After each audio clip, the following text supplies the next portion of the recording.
Setting up a car with the Car Setup Wizard. In this video, we will set up a drivable car using the built-in Car Setup Wizard. First, prepare your car model in the scene. The car root object should be the main object of the vehicle. This is where the wizard will add the main components. Open the Car Setup Wizard.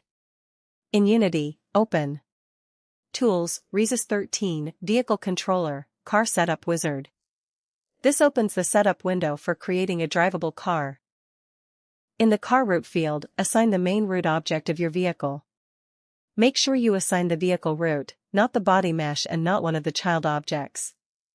If the root object does not have a rigid body, the wizard can create one automatically. Next, assign a car vehicle config. If you do not have one yet, create it from the project window. Create, Resus 13, Vehicle Controller, Car Vehicle Config. The car vehicle config stores the main driving settings of the vehicle. For a quick start, you can apply one of the built-in presets from the Config Asset context menu.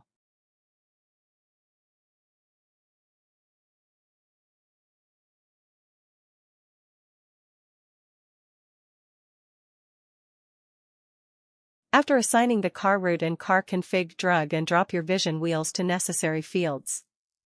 Then click Autofill, Create Missing. After this step, always review the assigned fields manually.